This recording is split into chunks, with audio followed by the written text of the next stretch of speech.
A gente vem para a nossa segunda entrevista. Estamos falando dessa CPI da pandemia, que entra numa semana considerada decisiva. Ernesto Araújo fala amanhã, ex-chanceler, e Pazuello, ex-ministro da Saúde, fala na quarta-feira. Nós ouvimos há pouco o senador Rogério Carvalho, do PT, e agora quem fala conosco é o senador Marcos Duval. Ele é do Podemos e também tem participado ativamente da comissão numa posição menos beligerante, né? O senhor, acho que o senhor não se considera um governista, mas tem atuado de uma maneira mais equilibrada, buscando ali, tomara que a gente consiga estabilizar o sinal enquanto eu lhe apresento. O senhor me ouve bem, senador? Sim, escuto bem. Boa tarde a todos. Eu me considero exatamente como você colocou, equilibrado, nem extremo para a direita, nem extremo para a esquerda, mas tentando fazer o melhor trabalho e estou aqui à disposição. Perfeito. Então, diante desse perfil que o senhor mesmo apresentou, o que é que a gente deve esperar de suas perguntas amanhã para o homem que muitas vezes comprou briga pública com a China, país do qual a gente hoje é totalmente dependente para a fabricação das duas vacinas que de fato abastecem o Brasil, a Coronavac e a vacina da Fiocruz. Ernesto Araújo teve sua aprovação como chanceler. Como é que o senhor vai buscá-lo amanhã na CPI? Olha, a gente tem que conduzir essa CPI, como eu tenho falado, não só amanhã, nem a quarta-feira, que também é bem decisiva, mas daqui até o final, de forma muito equilibrada. O que aconteceu na semana anterior, onde o relator deu uma voz de prisão, isso causou nos convidados um temor. E os convidados estão buscando o STF para evitar esse tipo de constrangimento.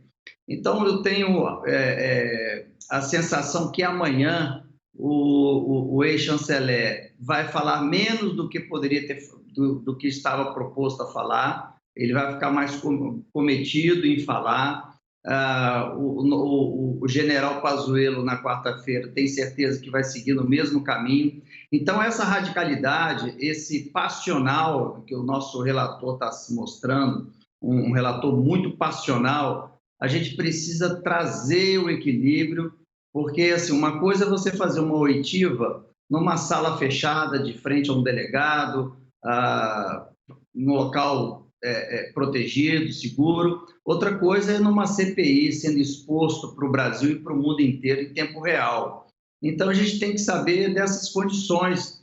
Quanto mais confortável ficar os nossos convidados, mais eles vão sentir a vontade de falar e, às vezes, pode falar até pouco a mais do que nós gostaríamos. Então, acho que a gente precisa ter essa prudência, nem esse radicalismo de dar temor, pânico e voz de prisão, algo do tipo, e nem também ficar ali como se fosse um bate-papo, uma pessoa que está ali vindo para tomar um cafezinho com você. Então, tem que ser esse equilíbrio que a gente tem que buscar. A CPI tem que ser bem racional, muito racional, para que a gente consiga dar resultado. Perfeito, senador. Vou pedir sua ajuda, porque todos nós queremos falar com o senhor. Aqui a gente sempre faz a conversa da forma mais ampla, mas temos que guardar um equilíbrio de tempo com o que tivemos com o seu colega do PT. Então, vem para cá, Renata Agostini, trazendo, então, sua pergunta para o senador Marcos Duval, nosso entrevistado de agora, sobre a CPI da pandemia. Renata, o entrevistado é seu.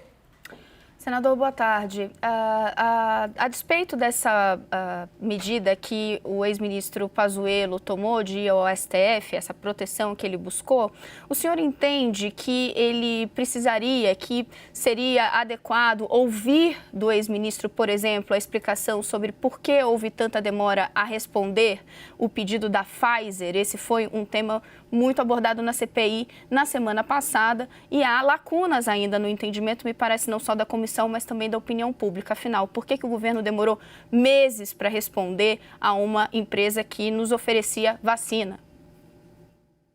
É bom esclarecer que a empresa não oferecia uma vacina pronta, já validada pela Anvisa. Era um teste, era um estudo, né?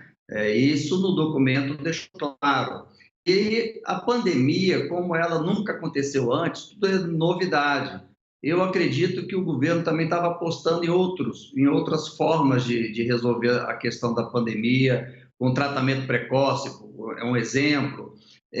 Então, esse atraso se a gente medir quando a vacina concluiu e ficou pronta, a Inglaterra foi a primeira a ser vacinada e depois, logo 30 e poucos dias depois, foi o Brasil. Então, essa sensação de que demorou meses, ela na prática não existiu. Agora, eu acho que poderia ter feito realmente o país ter ido buscar em todas as fábricas possíveis, se colocar sempre à disposição para os testes, para poder ter a prioridade. E eu acho que teve momentos que o chanceler falou um pouco a mais, deveria ter falado menos. Eu acho que essa questão da China, de culpar a China, a gente tem que ter muita prudência, porque os insumos vêm da China, não é hora e nem momento de criar uma relação ruim com nenhum país, exatamente porque todo mundo está passando pelos mesmos problemas. Maravilha, senador. Renata, até loguinho. Vem para cá, Kenzo Matida, nosso âncora em Brasília, uma das pessoas que acompanha mais de perto as políticas do Ministério da Saúde. Kenzo, seu. Obrigado, Dani. Senador, eu gostaria de saber qual é a sua avaliação em relação a essa estratégia utilizada pelo ex-ministro da Saúde, então, em não ter deposto ali logo na primeira semana da CPI, agora o depoimento dele só vem nessa terceira semana da coleta de depoimentos. Como é que o senhor avalia isso? Na sua avaliação, o senhor acha que essa é uma boa realmente ou não? Você acha que ele deveria ter sido ouvido lá atrás mesmo, na primeira semana da CPI, senador? Olha, eu acredito ele como general 5 estrelas. Para você chegar a ser general 5 estrelas, você tem que ter um QI muito elevado, não é qualquer um que chega. Eu acredito que ele foi muito prudente, ele sentiu, eu acho, qual era o movimento que a CPI estava fazendo, se era um movimento extremamente político, se era um movimento técnico, e ele percebeu que o relator está deixando muito claro que é um movimento político, e ele foi buscar, então, as medidas para se preservar. Eu acho que aquele ato de fazer aquele pedido de mandado de prisão na primeira semana da CPI foi um desastre para a CPI. Agora a gente vai pagar o preço disso, que todos os nossos convidados vão estar sempre nessa prevenção, buscando o STF para poder se prevenir. Então, eu acho que ele vai falar o menos possível, né? Eu acho que ele vai ser muito comprometido com isso.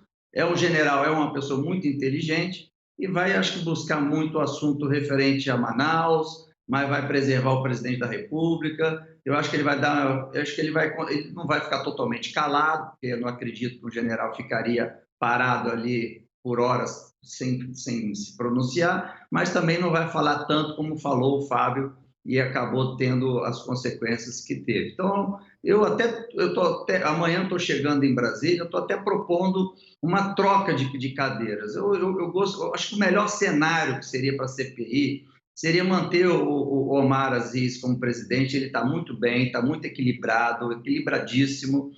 Pegar o vice-presidente, o Randolfo, botar como relator e pegar o senador Girão, que foi um dos proponentes também, e botar como vice-presidente. Eu acho que esses três dariam um excelente resultado para a CPI e seguiria de forma técnica. Hoje está muito passional e o Pazuello sentiu isso e está se preservando. Perfeito. Eu tenho segundos aqui apenas para desejar um bom trabalho para o senhor amanhã na articulação que pretende fazer. Vamos acompanhar aqui, tendo novidades, claro, CNN de portas abertas, para a gente poder contemplar todos os tipos de pensamento que são aí dos tomadores de decisão. Bom trabalho, senador Marcos Duval, do Podemos, integrante suplente da CPI. Até amanhã. Vamos assisti-lo. Eu que agradeço a todos e parabéns à CNN pelo trabalho que tem feito. Obrigada, senador.